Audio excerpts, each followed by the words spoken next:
எனக்கு இருமல் வந்தா நான் உடனே டாக்டர் கிட்ட போவேன். நீங்க என்ன பண்ணுவீங்க? நான் உடனே கை வச்சு இருமிடுவேன் மேடம். இதுக்கு போய் டாக்டர் வரைக்கும் போவாங்களா? எங்க புள்ளிங்க எல்லாம் பயங்கரம். எங்களை பார்த்த தமனமா வந்துட்டு இருந்தானா கண்டக்டர் வந்து டிக்கெட்னாரு. அதுக்கு நீ என்ன சொன்ன? நான் முன்னாடி எடுப்பாங்க சார்னே. அங்க யாரும் எடுக்கலையே அப்படின்னாரு. அப்ப பின்னாடி எடுப்பாங்க அப்படின்னேன். அவங்களும் எடுக்கலையேன்னாரு. அப்ப நான் மட்டும் இழிச்சவா என்ன, நான் ஏன் டிக்கெட் எடுக்கணும்? எங்க புள்ளிங்க எல்லாம் பயங்கரம். எங்களை பார்த்த தம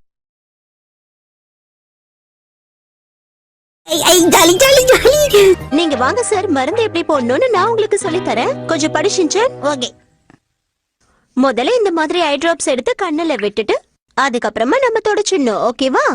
ஓ இவ்வளவுதானா? நான் கண்டிப்பா பண்ணிடுறேன். கண்ணு தரேன். ஆண்டி உங்களையே அக்கான்னு கூப்பிட்டேன். அம்மா, நேத்து உன்னை பிரின்சிபல் எதுக்காக திட்டினாரு? ஓ அதுவா? பிரின்சிபல் நாயை காணும்னு விளம்பரம் போடுறான்னு சொன்னாரு. நான் பிரின்சிபல் நாயை காணும்னு விளம்பரம் கொடுத்துட்டேன் மேடம்.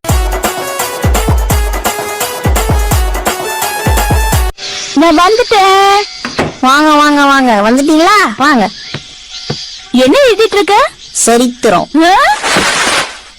எதுக்கு இந்த ஷாக்கு? வயசான உங்களோட கதையை தான் உங்க முகத்துல இருக்கிற மாதிரி சுருக்கமா எழுதுறேன்.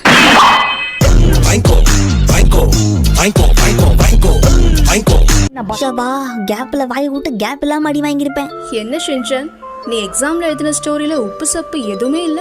நான் உங்களை படிக்க தானே சொன்னேன். உங்களே அதெல்லாம் நக்கி பார்க்க சொன்னது. என்னது பீச்சா? அங்க போய் யாராவது ஒரு அக்காவை பார்த்து அக்கா நீங்க எங்க இருந்து வரீங்கன்னு கேட்பேன். அவங்க உடனே நான் சைத்தம்ல இருந்து வரேன்ப்பா அப்படின்னு சொல்லுவாங்க. உடனே அவங்க என்கிட்ட நீங்க இருந்து வரடா புஜ்ஜி குட்டின்னு கேட்பாங்க. நானும் சைத்தம்ல இருந்து தான் வரேன்னு சொல்லுவேனா?